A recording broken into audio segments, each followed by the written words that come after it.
One of the things I tell you, friends, when I do historical fiction, which is what we're talking about, is you have to discern between what's fiction and what's history. When you read anything that Heather does, it's 90% history and 10% fiction. That's the type of research that she does, which is just outstanding. I was able to interview a survivor of the internment camp from Indonesia during World War II. And so I did add in a couple fictional characters, but every experience that happened was based on another true story. Welcome to Books and Looks, where we do a deep dive with authors to help you discover your next great read. Now, what if I told you that during World War II, over 1,000 women flew every type of combat aircraft in the U.S. military arsenal, from fighters to bombers, and then were told to go home so men could have their jobs back? You know, I'm Blaine DeSantis, and today on Books and Looks, we're uncovering the incredible true story of Nancy Harkness Love of the Women's Air Force service pilots who proved that women belong in the cockpit, only to be erased from history for decades. Author Heather B. Moore joins me, and she discovered that these women just didn't fly planes. They mastered every aircraft the military had, from the tiny trainers to the massive B-17 flying fortresses, all the while having to fight bureaucratic battles and prove themselves over and over again. In her meticulously researched novel, Lady Flyer, she brings Nancy Harkness Love's story to vivid life. While most people know about Rosie the Riveter, few know about the women who were actually flying military aircraft across the country, while the male pilots trained for combat. Well, my guest today is Heather B. Moore, and we'll be chatting with her about her newest best-selling book, Lady Flyer. Heather B. Moore, welcome to Books and Looks.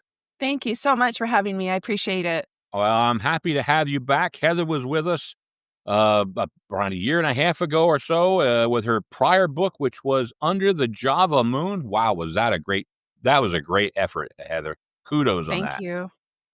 And she's back now with her newest book called Lady Flyer. Now, I'm going to ask you, can you show us the cover of that, Heather? Lady Flyer. Yep, this is the cover. There she is. There she is, Lady Flyer. And that's out green. now. When did that come out? It came out last fall, 2024. Okay. And I'm just getting to it now. I mean, it's just one of those things. She's so busy. I'm so busy. We're just, but we finally hooked up, which is great.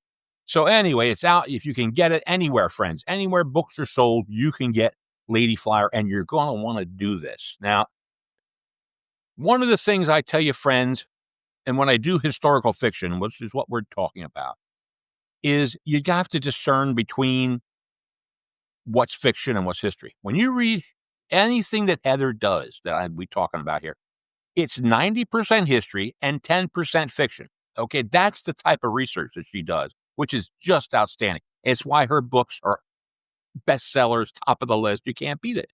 They're just the best stuff. Heather, that's just great. Kudos on doing that. Thank you so much. This specific book is Lady Flyer. I would consider it biographical fiction because, like you said, it is very much based in history. There aren't fictional characters. There's no fictional events. All the scenes follow true events. And of course, you're adding dialogue and transitions, but I definitely consider it biographical. Yeah. I think the last one, Under the Java Moon, was the same thing also. Wasn't that biographical fiction? Yeah, it was. And that was a little unique because I was able to interview a survivor of the internment camp from Indonesia during World War II. And so I did add in a couple fictional characters, but every experience that happened was based on another true story. Yeah. Wow. Well, it's great stuff. And, before we get into this, and so folks, you understand what we're talking about, I'm going to ask Heather, just give us a little brief overview of the book. Don't get any real specifics. Just tell us, what is this all about? What's Lady Flyer about in a nutshell? Okay. So the story is about Nancy Harkness Love, who was the forerunner of the Women Air Force service pilots, the WASP, during World War II. And she was the director of the squadrons. And in this story is also Jackie Cochran, who ran the training program to get the women qualified to fly the World War II fighter planes. And basically, it's the story of creating this program, stumbling through a lot of red tape, a lot of gender biases, a lot of government pushback, and they finally got their dream and they're able to fly for the Army Air Corps as civilian pilots, and they actually flew over 60 million miles on U.S. soil as they transported bombers from airbase and delivered them to where they needed to be. Wow. That's some great story, which no one heard about, okay, until thank God you came along, okay? And that's one of the beauties of this. Now, you begin, though, this story when Nancy is not Love yet. She's Nancy Harkness, and she's a 13-year-old girl. She happens to be over in Paris. What happened when she was in Paris? So she was able to attend the landing of Charles Lindbergh, who had just flown the first transatlantic flight and survived. There was a lot of attempts. And so she saw him land in Paris, and it was a major world record, major advance in aviation. Well, now, she was there with her aunt and cousin, if I'm not mistaken. Right. Was it planned that they were going to be there for this event? Did they know this was happening, or did they just stumble upon it? I think after kind of reading another biography that was written by Sarah Rickman on Nancy Love, I think it was they were just there by happenstance. But obviously, because they were in they traveled kind of throughout Europe for several weeks. And so I'm thinking when they heard that this was going to happen in Paris, they probably made their way toward Paris. But then again, there's a lot of attempts that did not have good endings. And so it was still kind of a risk for them to even go and be there and hope and pray that this actually was successful. And this planted the seeds. She became a nut about aviation, didn't she? Yeah, for sure. Yep. Yeah, no doubt about it. Well, now, if you had to say that one thing that we get wrong about women in World War II, what would that be? I think it's a little bit of what you brought up is how involved the women were, especially the American women. Like we hear about women, maybe the Soviet, because the Soviets actually had an all-female flying squadron called the Night Witches. Well, they had an official title, but that was their nickname. And then the British, they also had a female squadron that were ferrying planes to the air bases throughout the UK. But the American women, they really dug in. If they were home, they were working in the airplane factories as mechanics. They're working in parachute factories. There is women in every branch of the military serving as kind of, secretarial or in the intelligence. In fact, I have recently, my next book is on Julia Child, who we all know is a famous French chef. Yeah. She actually worked as well during World War II, and she served overseas working for the OSS, which is a precursor to CIA. So a lot of these stories, they stay in families, but they don't get talked about. They're not necessarily in history books. You might maybe find a random article on them, but they're not well-known stories anymore. Yeah. Wow. Well, I'll tell you what, it's a great story. It's an inspirational story. And there were a lot of people who were women who were in this, and they loved. We'll get to that. But I mean, it's just amazing. When you put the numbers, I think you said 6 million miles they flew, and 60 million miles. Yeah. 60 million.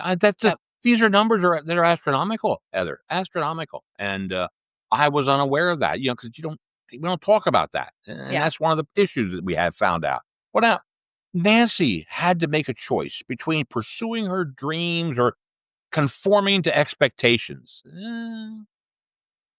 I think she pursued her dreams, if I'm not mistaken. Oh, for sure. She was actually her first flight that she went on herself was when she was 16 years old, and a Barnstormer was in her little town of Houghton, Michigan. Houghton, sorry, I'm going to correct myself. Houghton, Michigan. Okay. And as you probably know, being such a history nut yourself, is that after World War I, we had a lot of plane surplus, and they were cheap to buy, and airplane fuel wasn't necessarily rationed. Gasoline was, but not airplane fuel. And so we had all these pilots after World War I, and if they didn't have a job flying commercial or flying for the military, they would earn money by doing stunts and doing demos and taking people up in planes. And so this Barnstormer pilot came into her hometown and he offered her a ride. Well, he, basically you pay for a ride. So she went up twice and she just found love. She Yeah. went home and begged her parents to sign her up for flying lessons, and the rest is history. Wow. That's really something. That's really something. By the way, ever see the movie The Great Waldo Pepper? I haven't seen that one. Okay, that's a Robert Redford movie. He Okay. plays a stunt pilot, Waldo Pepper. And for the longest time, it was the only Robert Redford movie I liked because he plays sort of an average Joe, and but Yeah. I really enjoyed that the life of the stunt pilot and everything. So that was good. Okay, well now, what can we learn today? Do you think there's a similarity today between what Nancy had to go through and what women are going through today? Oh, definitely. I mean, I think Nancy and the pilots that she worked with, they definitely broke a lot of barriers, and we've seen it through the decades of more and more barriers and more glass ceilings being shattered. But they're still kind of, especially, well, in the aviation industry. This is interesting. So my daughter is in pilot training, Oh, and she is in her 20s, and she said, and just Googling this, you can see that about 5% of commercial pilots are women. And so it's definitely just still very top heavy for the male gender. But there's been a lot of inroads, a lot of barriers broken through. yeah. Wow. Well, that's really interesting. But she rose to actually be a leader uh, in the program, and she had an interesting technique to become that. I mean, she wasn't an in your face type of person, was she? No, in fact, the more I read about her, the more I felt like her personality was more introverted. She definitely had leadership qualities. She believed strongly in leading by example. And so she wasn't saying, oh, women should be able to fly the P-51 Mustang. She went and qualified on it. And then she could say, I can fly it. My squadron can fly it. And so, but she did work within the structure of Mm-hmm. getting this program off the ground. She did have a very supportive husband who was also a pilot. He met her when she was fully qualified and already flying a lot of planes, and so he knew what he was getting into when he met her. Yeah. There's no reason for him to change her mind. And their father was very supportive. Her brother was supportive, and she just had this backbone of flying, so she had this passion for it already. And then just knowing that she could achieve these dreams, I think, gave her that stronger leadership quality, because Mm-hmm. I believe that when you have that strong passion, that you can definitely help others that have it as well. Mm-hmm. Mm-hmm. I think you relate a story to talk about her love of flying because everybody who she trained with all thought she was great, but she does something when and I can't remember. I'm sorry. She's either in academy or prep school or college, and she Mhm. buzzed the college or something like that. Got into Yeah. trouble. Yeah, tell us a little bit about that story. Yeah, so that was pretty funny. So she did grow up in a I wouldn't say extremely wealthy, but a well-to-do family, and so she went Mm-hmm. to a private boarding school. Mm-hmm. And this was around the time that the Great Depression happened, and so she ended up not staying there very much longer because of family finances. But her brother Robert was several years older, and he came and picked her up just to go hang out, and they ended up renting a plane. He was definitely a daredevil. Um, so he dared her to fly over and kind of buzz the academy, and she ended up hitting the top of the bell tower. Um, she did get in a lot of trouble.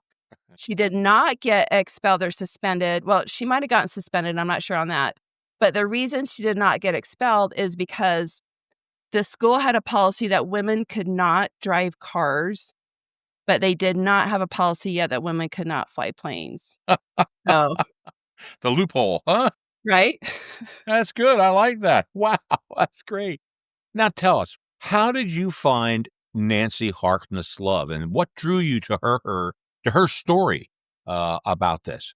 So I had written, like you mentioned, that World War II novel, Under the Java Moon. And so it was actually a discussion with my publisher talking about what's another World War II era novel we could write that is not already done over and over, that doesn't take place in Europe, because those stories, there's still a lot of stories to be told, but to me that was very intimidating to dive into that side of the war. And so we were looking on the U.S. soil, and I had read a couple different novels where the WASP were part of the novels. I read Fight Girls by Noelle Salazar, which is excellent. It's a fun read. And Nancy Love and Jackie Cochran, they make some cameo appearances. But like you said, I was looking more for the real history, not just finding a story I could embellish, but what was happening. And so I actually was looking at a lot of women aviators. You can look online, you can type in World War II female pilots, and this whole list will come up. And it was interesting that there's a lot of things on Jackie Cochran, because she had actually written her own autobiography, and she had published a lot, and she stayed in the aviation game through the military the rest of her career. Where Nancy, she did all these amazing, groundbreaking feats, and then after the war ended, well, actually, it wasn't, the war hadn't quite ended, but in December 1944, the WASP program was dismissed. She burned her uniform. She basically went back home. Her husband were separated a lot during the war because of their different roles. And she went to the doctor. She found out why she wasn't able to have children. She had been married for 10 years, and she had a minor surgery, and she had 3 daughters. And she did continue to fly, privately, but she just dropped out of the public eye. And I thought, this woman, she needs her story told. Yes. And she wasn't the only one, because this happened to everybody. This happened to almost all the women, except this Cochran, who just, when you said, I didn't know she wrote her own autobiography, but it doesn't surprise me when you read the book. I mean, she likes to pat herself on the back quite a lot. Yeah. So, where I found out about this the first time, this is so far back. I read a book by Fanny Flagg. You know Fanny Flagg? She wrote Fried Green Tomatoes at the Whistle Stop Cafe. Oh, yeah. Okay, I read her. Now you know it's fried. Yep. Even if you don't know Fanny, you know the title. She wrote a book called The All-American Girls Filling Station Reunion. And it was actually about these women who flew these planes in World War II. And it wasn't nearly as detailed, and we don't find out all the things, but it's about how they are not known, respected, didn't get any money, nothing after they retired. That's the first I ever heard of it. I completely forgot about that book until I read your book. Okay, right. So friends, if you want to read a fun book, no, it's done. Fanny Flagg's is a really fun book, because that's the way she writes. It's just always funny, but it's a great book. Great book. It's a great thing. Well, how do you balance? Because you did a perfect job of balancing her private, personal life with her military career. Was that hard to do? Yeah, and probably the hard part, not necessarily structuring it, because I've just done it with several books. So, but it was hard to decide on the pacing of the story, because the story covers almost 20 years. I mean, there's time jumps when she sees Charles Lindbergh land, and then when she first goes up in Barnstormer, and then we time jump a little bit. But I think the challenge and the hard part was to make sure I got the military stuff right. I got the airplane details right. I got the aviation world right. So that was the most challenging thing and very intimidating. And I actually went to Hill Air Force Base, which is I live in Utah. It's in Ogden, Utah. And with a wing and a prayer, I walked in thinking, okay, I have to find an Air Force vet that will be willing to read my flying scenes, because even though my daughter was on pilot training, she was flying little, small, modern planes, and I need someone that I could talk to about these older planes. And I did. I found a gentleman who read those scenes, and he gave me some feedback. And he actually said that his first flight training was by a former WASP. Oh, wow. That's so great. Really cool. Yeah, really cool. Yeah, that is. That's a good story there. Wow. Interesting to know. What we talk about the research. And I always brag about you when I talk to my friends about the research you do. How long did you have to research this book, and where did you go to find all these details? Could you tell us a bit about that? Yeah, I am a full-time career author. I usually have about 8 months to get a book ready, and Hmm. so I spend maybe 6 weeks just immersing myself in every book I can find. I'm taking notes, I'm annotating, I'm watching any documentary I can find, and then I start the writing process. But as I'm writing, I'm also still researching. So for this particular book, I found an author. I brought her up a few minutes ago, Sarah Rickman. She's Yes. written, I think, 8 or 9 biographies on different WASP. She also has a book on the originals, which is the the program that Nancy started, the Women Auxiliary Ferrying Squadron, the WAFS. Mm-hmm. And then there's also a book by Catherine Lendick called, I'm trying to remember, it's something on Women on Silver Wings. I'll remember it. The Women with Silver Wings by Catherine Landeck. And there's also some other just great biographies. There's one called American Fly Girl by Susan Tate Acony. And there's actually quite a few books called Fly Girl. That's a very popular title. But American Fly Girl is about Hazel Young Lee, who was the first Chinese American female pilot, and she was Uh-huh. one of the WASP. And she's just barely mentioned in my book, but I was able to find, it's almost like once I opened the door, I couldn't believe how many nonfiction books. A lot of them are self-published, and so that's why you Ah. don't hear about them that much. And of course, I find this silly Fanny Flagg book to read. Okay, I see you're reading the good Yeah, stuff. that's I'm awesome. reading the fiction, but we both end up But in the I'm same doing the place. research, that's why. Yeah. But then I read the fun stuff as well later. Okay, good. I'm glad to hear you have some time for fun reading. But well, then that's 8 months. That's a long time to do that and the research and everything else. And you got into flight logs and all sorts of things, if I'm Yeah. not mistaken. Yeah. Is that accessible online, or did you have to go to different Air Force bases Oh, to find this? so it's interesting. I did go to some Air Force bases. I went to Sweetwater, Texas, which Oh, yes. is the home of the National World War II Museum for the WASP. And Yes. so everything there is about the WASP. There's a wonderful archive. It's Texas Women's University. Anyone can access it online. They are the home of the WASP archive. So you can see Okay. pictures and letters. So every time, they would contact the family members of these WASP or the WASP themselves before they passed away and ask them for any records, any journals, anything that they had to add to Mhm. this archive. So it's a Yeah. wonderful resource. But I could have spent 5 years researching this book, so I Yeah. had to really pick and choose. Sweetwater.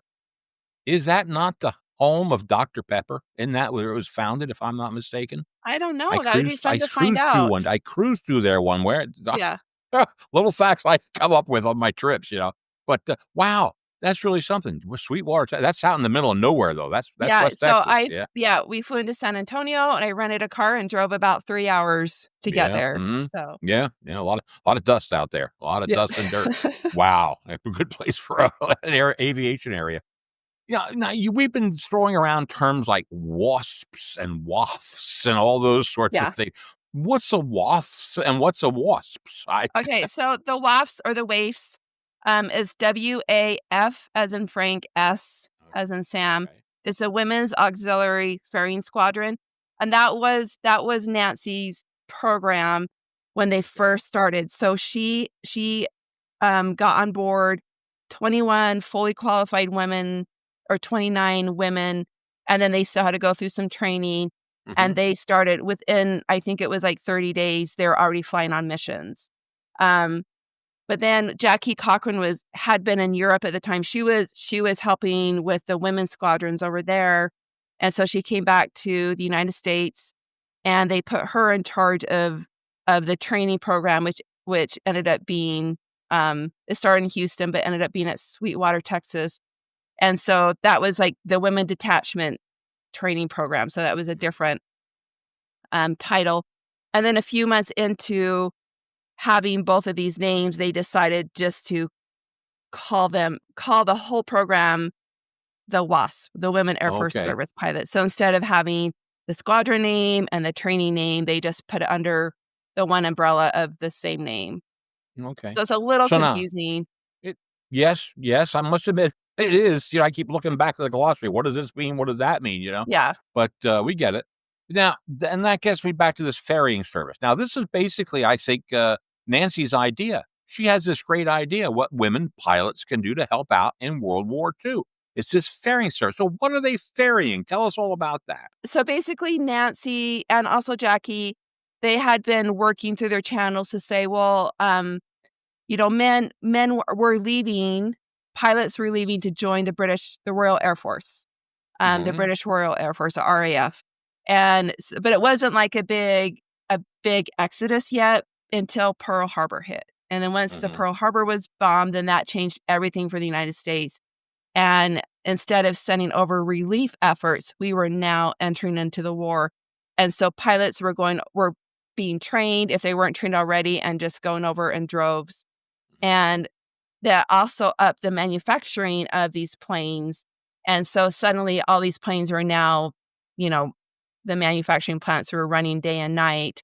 And so the women, and Nancy could see the writing on the wall, Jackie could, many others could see the writing on the wall that if women could transport the plane, that would just save the military so much time. But in order to get a woman militarized, Congress shot it down, and it would just be so much red tape, and the war would probably be over by the time it happened.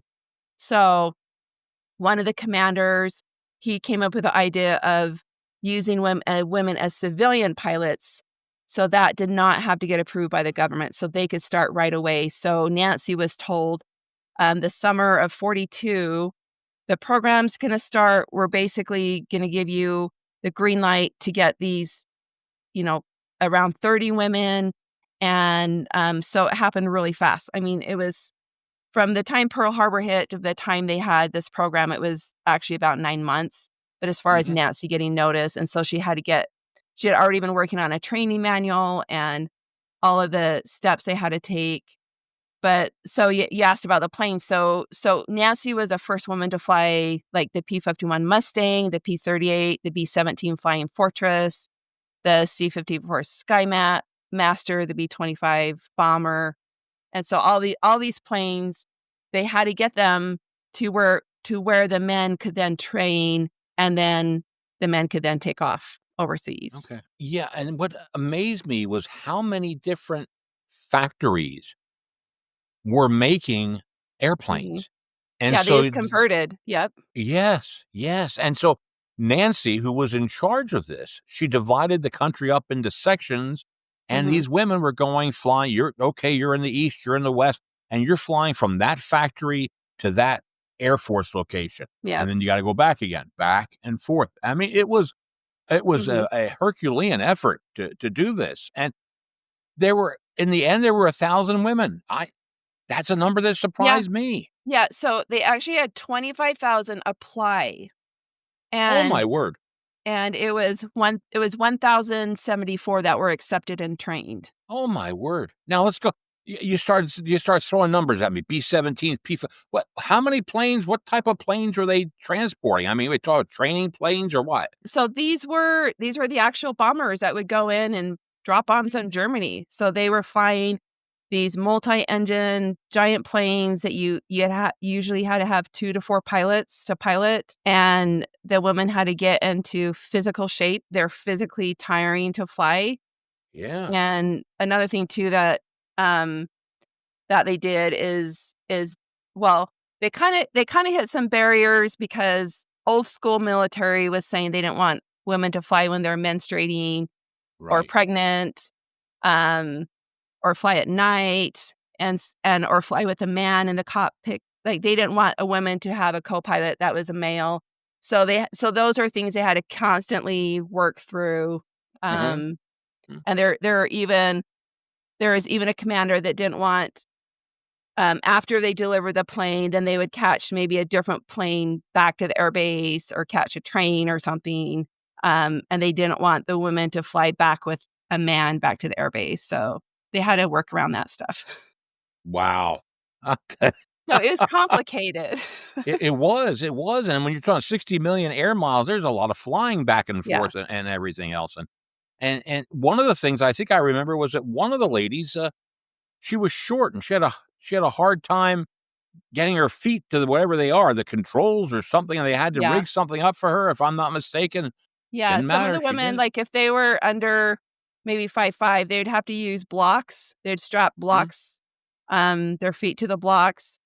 And also they'd bring kind of cushions, portable cushions that would put them up higher. Um, Wow. Interestingly enough, with some of these bombers, you can't look straight out the windshield anyway, so you're looking out the side windshield as you're navigating.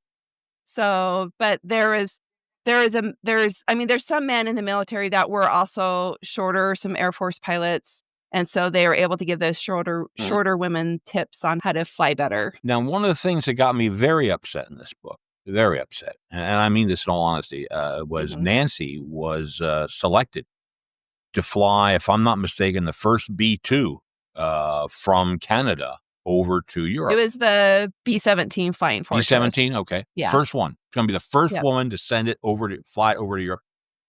And the night before she's ready to fly, she gets axed. Tell us about that. Yeah, so it was Nancy Love and her co-pilot Betty Gillis, and they spent several weeks training on this and flying it, and they went on a lot of test missions, test flights.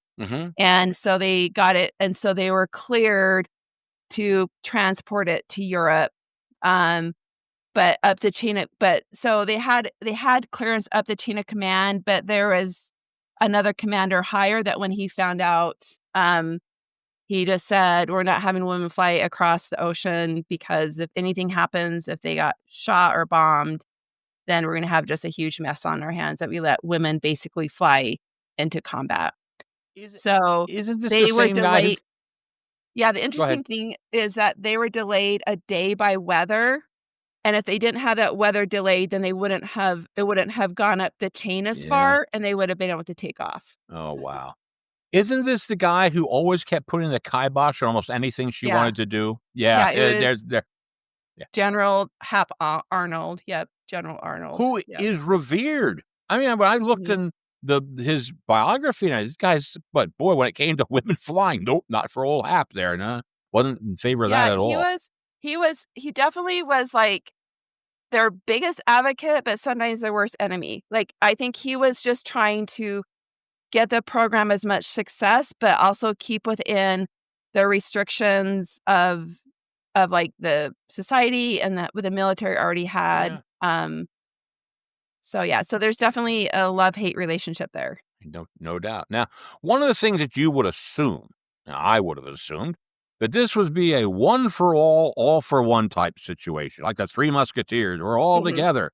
And yet you show that conflict between Nancy and Jackie Cochran. Yeah. What's going on with Jackie Cochran? Tell us about her. Well, they definitely come from two different walks of life. Jackie, she just is she's a very aggressive and assertive personality, which is great. It's great in leadership, but because she and Nancy were peers, it did lead to clashing. I think that if Nancy reported to Jackie or vice versa, they would have been able to work a little better together. But since they were definitely on equal footing, they had different goals. Jackie was really gunning for the women to get militarized, which is a good thing. But at the time, it was going against just getting the work done they wanted to get done. And so it was taking the focus away from trying to get this work done they had to do. And anyway, it was interesting because, I just thought, well, this is just kind of a thing between Nancy and Jackie. But I went to the Women Aviation International Conference in Denver a couple months ago, and it was incredible to be around thousands of female pilots, and especially the ones that were like in their 60s and 70s, because they knew the WASP. So I'm in my 50s, so they were kind of the generation in between me and the WASP, and a lot of them knew Jackie Cochran. And not one person said anything nice about her. I'm like, I don't know what's going on, but I guess Nancy wasn't the only one. Yeah. So they were just two different women that had two different philosophies, but like you said, they really both love. They're supporting the women and a champion for women pilots. So they're both doing great work in different ways. But wasn't Jackie, was she a fashion designer or something? What was the knock against her at the very beginning when she started out? Yeah, so she had her own makeup line. Oh, makeup. Um, Okay. and she also was very into fashion. She hired a fashion designer to remake their uniform. And Nancy was not a fashion designer, but she had taken pride in creating the uniform that the WAFS wore and eventually the WASP. And then Jackie came in and changed it up. And that's the uniform. The uniform, which is a beautiful Santiago blue, that's the one that Nancy burned Mm-hmm. after they Mm-hmm. were dismissed. Wow. Wow. I'll tell That you, was her final that's statement. that was it. And now the war comes to an end. And just like Rosie the Riveter, these flying girls, Mhm. they're put out to pasture, if I'm not mistaken. Yep.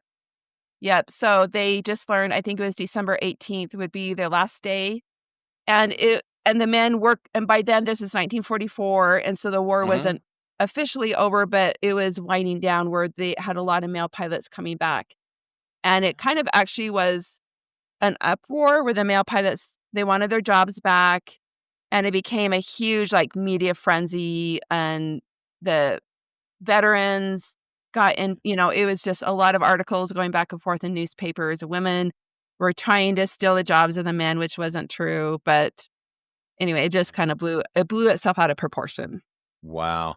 Wow. And then a lot of them didn't get any recognition by the military or the government that they were even No, they were did not anything. considered, they were not considered official army, so they didn't have any military benefits, they didn't have any veteran benefits. Mhm. 38 women did lose their lives, whether it was in Yes. training on missions, and so they had to pay, they didn't get the flag service, they had to pay for their own burials. But eventually the WASP did get veteran status, retroactively, and so what they were honored decades down the road, but not at Mhm. the time. Mhm.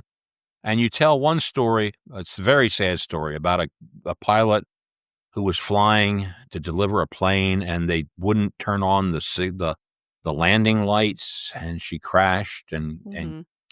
was killed. Tell us Yeah, about that. they're quite like most of those accidents, they were just avoidable issues that didn't have to happen. So, it's very The man sad. didn't believe it was a woman flying in. He Right. didn't believe that was a woman coming in. He wouldn't turn on the landing lights, the air, and she hit either a pole or a line or something and was Yeah. killed. It was like wasn't it her last flight or something like that? Yeah, it was very close to the end. I think it was actually December of 1944, either November or December. So it's very close to when their job would have been over. Yep. Ay, ay, ay, ay, ay. Ay, ay, ay. Ah, it's a very fine book, and you can get frustrated with this book too, because it Right. shows also where we've come. We've come a long way, but not all the way. And the women are still Right. out there working and plugging, trying to do well. God bless them. Hey, you mentioned Julia Child now. So you're saying that's your next book? Something on Julia Child? Is that what I'm hearing? Yeah, so I actually have an arc here. It comes out this Really? September. And Really? yeah, so she served so the reason that this kind of came up is she also served in the war, but she grew up in Pasadena.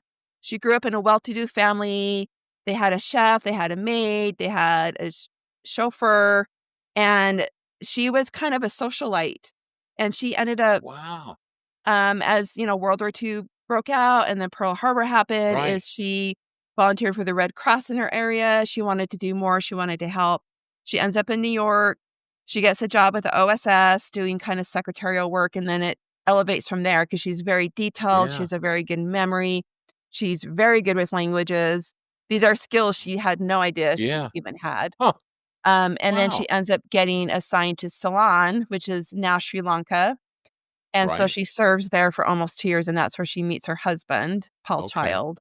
Okay. And Wow. anyway, yeah, so that was Okay. so So it does cover the war a little bit. So now we have two. Now this leads me to two more questions. Number one, A, will you have your publishing company send me that arc? Okay. I really want to read Yes. that arc. Okay. Yes. And second of all, if you're already in the arc area, which is advanced reader copy, what's next then? Are you already researching the next one? Yes. So I write about a year in advance. So I'm Okay. actually have just finished this last week, my next book. And it's, I don't know the official title. Basically, it's Okay. 8 women who changed America. And there are 8 different women in this book. So there's so it's sectioned out. Okay. And it is women like Mercy Otis Warren, Elizabeth Cady Stanton, Mm-hmm. Harriet Tubman, Eleanor Roosevelt. So it kind of spans the decades. Mm-hmm. And each Okay. section is on these women and kind of their contributions. So it actually is a combination of fictional vignettes Uh-huh. or fictional scenes. Wow. And then we have nonfiction sections as well. So it'll be interesting to see how it's received. Well, I'll receive it well. I can tell you that much. Anything you do, I receive well. I love it. Awesome. Well, I'll tell you what, it's been, we've already been almost over 40 minutes. I mean, we've been yapping forever, and I think I could go on forever with you. You're easy to talk to.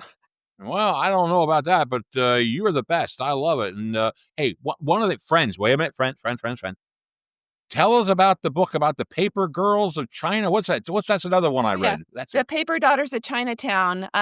So that one is set in the late 1800s, San Francisco, Chinatown, and it's based on the true story of a woman named Donaldina Cameron who worked at a mission home that was run by the Presbyterian Church. That's how it was funded. And this mission home was a refuge for Chinese girls that had been human trafficked into California. And so it follows the amazing, there is no Child Protective Services. Chinese did not have citizenship rights. So Donaldina Cameron and her interpreters, they could go right into Chinatown and help the girls that really just were desperately in need of someone.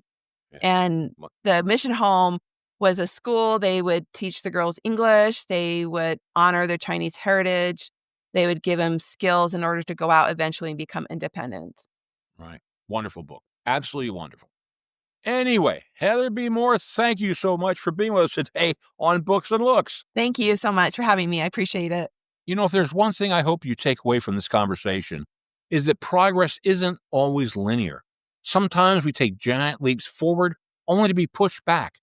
And the people who pay the price are often the pioneers who sacrificed everything to prove what was possible.